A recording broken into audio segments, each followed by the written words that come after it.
ہندوستان اور چین کے معاملے کی طرف کے جو ایک سٹینڈ آف ہے، یہ ہے کیوں یہ معاملہ، یہ چین کی طرف سے اتنا شدید جو رد عمل ہو رہا ہے ہندوستان کی افواج کی طرف، اور یہ چین کے 4,000 سے 10,000 فوجی جو ہیں وہ اس وقت بتایا جاتا ہے کہ ہندوستان کے کنٹرول ٹیریٹری جو ڈکلیئر ٹیریٹری ہے اس کے اندر کئی کلومیٹر اندر آتے چلے جا رہے ہیں. یہ کیا چین کرنا چاہ رہا ہے؟ کیسے آپ ہمارے ویورز کو سمجھا پائیں گے کیا ہو رہا ہے؟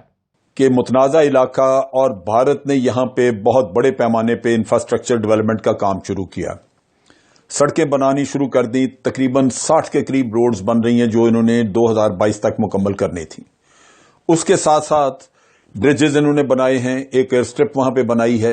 اس کا مطلب یہ ہے کہ چائنا کو یہ انڈیکیشن مل گئی کہ بھارت یہاں پہ اگریسو ڈیزائنز رکھتا ہے، اپنا بلڈ اپ کرنا چاہتا ہے کسی وقت کے اوپر. یہاں پہ ایئر کرافٹ یہاں سے آپریٹ کریں گے، سڑکیں بن گئی، لہٰذا یہاں پہ گنز آ سکیں گی، یہاں پہ ہر طرح کا ملٹری اکوپمنٹ لایا جا سکے گا. لہذا یہ ایک ایسا امر تھا جو کہ جس نے الارم کر دیا چین کو کہ یہ کوئی پرماننٹ قبضہ رکھنا اور یہاں پہ کچھ اگریسو ڈیزائنز موجود ہیں. دوسری طرف یہ ہے کہ یہ بھی مودی نے اپنی ایک تاریخ قائم کی کہ وہ یک طرفہ قدم اٹھانے کا عادی ہے اور کسی بھی صورت میں وہ نتائج کی طرف توجہ نہیں دیتا بلکہ وہ بڑھتا جا رہا ہے. جب آرٹیکل 370 انہوں نے ختم کیا اور یونین ٹیریٹریز بنانے کا اعلان کیا تو لداخ کے بارے میں آپ کو یاد ہوگا کہ چائنا نے بڑا واضح الفاظ میں کہا کہ جناب آپ ہماری سوورنٹی وائلیٹ کر رہے ہیں، لیکن بھارت نے اس کو رد کر دیا. اب اس کے بعد جب سی پیک کا قصہ آیا تو بھارت نے وہاں پہ مسئلہ کھڑا کیا کہ جناب چائنا ہماری سوورنٹی وائلیٹ کر رہا ہے. آپ ڈیم بنانے لگے تو پھر بھارت نے یہ مسئلہ کھڑا کر دیا. یہ ایک سلیکٹو قسم کی مورالٹی اور سلیکٹو قسم کی سوورنٹی کا قصہ جب سامنے آیا تو چائنا کو یہ واضح ہو گیا کہ بھارت اپنے معاملے میں تو سوورنٹی کو دیکھتا ہے لیکن دوسروں کی سوورنٹی کو پامال کرنے کے لیے تیار بیٹھا ہے. جس علاقے میں چائنیز آگے آئے ہیں وہاں پہ تیسرا جو ایک پریشان کن وہاں پہ مسئلہ نظر آتا تھا وہ یہ کہ وہاں پہ تقریباً 8 کلومیٹر کے فاصلے پہ اگر ایریل ہم لیں وہاں سے اس کو ماپیں تو تقریباً 8-9 کلومیٹر کے فاصلے پہ کراکورم ہائی وے ہے جو پاکستان کی، جو آپ کہہ لیجئے کہ چین کے ساتھ ہمارا بیسک لنک ہے، اور سی پیک آگے بن رہا ہے وہاں پہ. تو ان حالات میں چائنا جو یہاں پہ اتنی بڑی انویسٹمنٹ کر رہا ہے اور ایک اس کو اسٹریٹجک رستہ مل رہا ہے جو وہاں پہ اپنی اگر ساؤتھ چائنا سی میں اس کی آئسولیشن ہو تو اس کو باہر اوپننگ آپ دے رہے ہیں. بالکل صحیح. بھارت کا بڑا امپورٹنٹ پوائنٹ ہے اگر پاکستان کی ٹیریٹری میں کرے نجم الدین شیخ صاحب کو بھی اس میں تو لانے یہ دیجیے. وہ چیزیں تھیں جو چائنا نے پریمپٹ کیا، ان چیزوں کی وجہ سے چائنا نے پریمپٹ کیا. نجم الدین شیخ صاحب کو بھی میں اس پہ لے آؤں. نجم الدین شیخ صاحب، بعض بھارتی مبصرین کو پاکستان کی سائٹ پہ نہیں، انڈیا کے اینالسٹ جو جیسے ہندو اخبار میں یہ تبصرے چھپ رہے ہیں کہ چین جو کچھ کر رہا ہے اس کی اسٹریٹجک ڈائمینشن میں پاکستان بھی انوالوڈ ہے، یہ ایک سرٹن پرو پاکستان قسم کی موو ہے چین کی. آپ کیسے دیکھتے ہیں؟ نہیں، دیکھیے اس کو آپ کو اسی مد نظر میں دیکھنا ہے کہ لداخ میں چین نے پہلے بھی کہا اور پھر کہا کہ صاحب آپ جو چیزیں کرنا چاہ رہے ہیں یہ لائن آف ایکچوئل کنٹرول پہ ہو نہیں سکتی.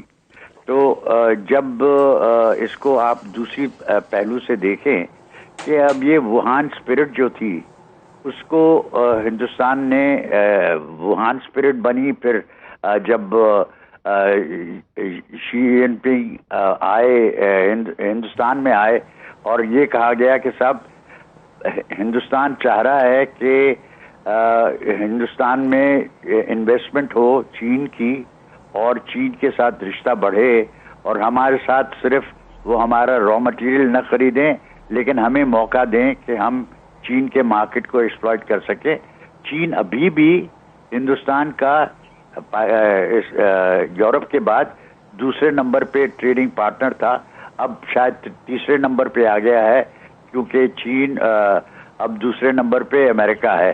لیکن یہ سوال اٹھتا ہے کہ صاحب اگر آپ کو اس طرح ڈیولپ کرنا ہے تو آپ کو یہ خیال رکھنا پڑے گا کہ وہاں پہ آپ کی ووہان اسپرٹ اور جو سوال تھا کہ آپ کے ساتھ وہ کوآپریٹ کریں گے اس کو تو آپ نے رد کر دیا، کیونکہ آپ نے کہا کہ اب جو ہمارے پڑوسی ممالک ہیں، جس پڑوسی ممالک میں چین سر فہرست ہے، उनकी अगर कोई भी सरमाया कारी होगी हिंदुस्तान में तो उसके लिए खास लाइसेंस की जरूरत पड़ेगी। 1988 से शुरू करके हिंदुस्तान और चीन के दरमियान कई किस्म के बॉर्डर मैनेजमेंट एग्रीमेंट हुए। 1988 में हिंदुस्तान के उस वक्त के प्राइम मिनिस्टर राजीव गांधी ने डेंग ज़ियाओपिंग से बीजिंग में जाके मुलाकात की और कहा कि हम ताल्लुकात को बेहतर करेंगे। लेकिन फॉरेन पॉलिसी में जो एनालिसिस छपा है प्रोफेसर सुमित गंगुली और प्रोफेसर परदेसी का, जो हिंदुस्तानी नजाद अमेरिकन एकेडमिक्स हैं, उनका दावा यह है कि 1988 और 1990 में हिंदुस्तान और चीन की इकॉनमी तकरीबन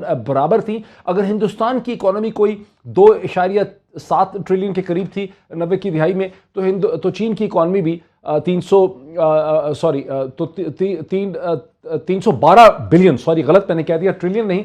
अगर हिंदुस्तान की इकॉनमी को 297 बिलियन की थी तो चीन की इकॉनमी को तकरीबन 312 बिलियन डॉलर की थी। लेकिन अब सूरत हाल ये है कि अगर चीन की हिंदुस्तान की इकॉनमी बढ़ भी गई है, वो आज अगर 2.7 ट्रिलियन डॉलर की है, तो चीन की इकॉनमी जो है वो 13.6 ट्रिलियन डॉलर की है। और अगर हिंदुस्तान का बजट आज 71 बिलियन डॉलर का है, तो चीन का जो डिफेंस बजट है वो तकरीबन 260 या 270 बिलियन डॉलर का है। तो जो रिलेटिव स्ट्रेंथ्स हैं दोनों कंट्रीज की, उसमें बहुत ज़्यादा फर्क पड़ गया है और चीनी जो है अब हिंदुस्तान को पहले से ज़्यादा अपनी टर्म्स जो हैं वो डिक्टेट कर सकते हैं। कुछ और भी पॉइंट्स हैं, इनको लेके मैं आगे चलूंगा।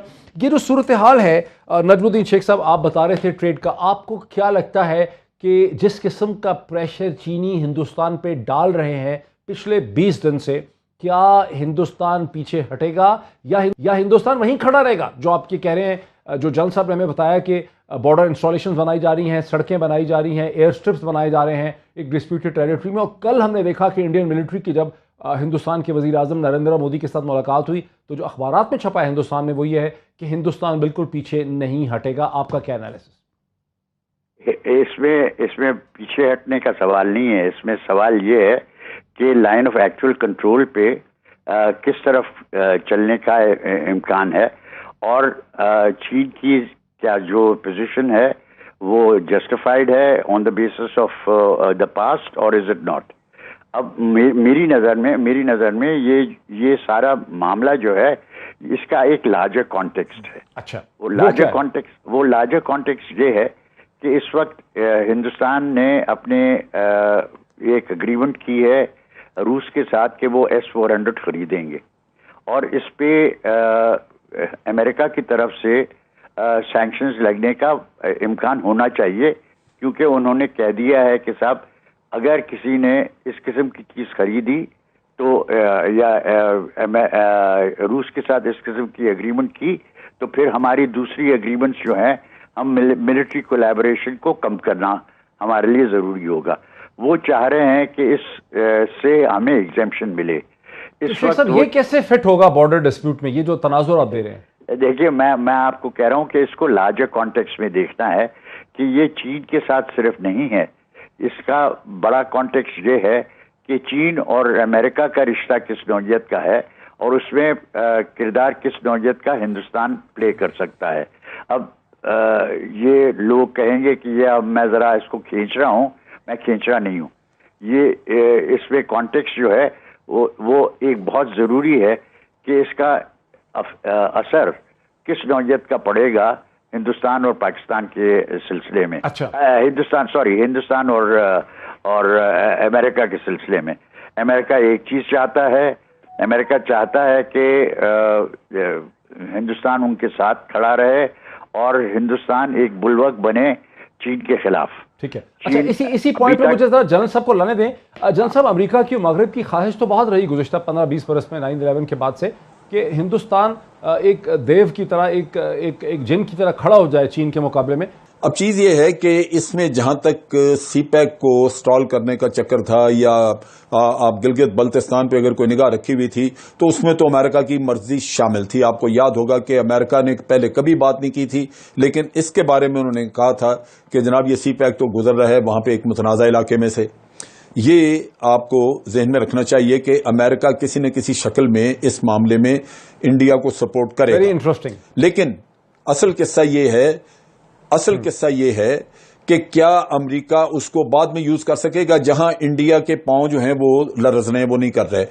इंडिया को वो हिस्सा बनाना चाह रहे थे। न्यूजीलैंड, ऑस्ट्रेलिया और वियतनाम वगैरह के साथ मिलकर जो कोलिशन बना रहे थे उसमें इंडिया को और इंडिया की नेवी बिल्डअप करना चाह रहे थे।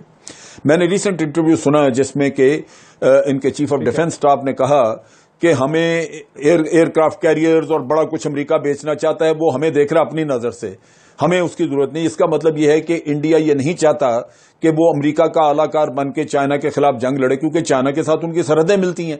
अमेरिका तो दूर बैठा है, असल भुगतने वाले होंगे Indians. So naturally they are very careful.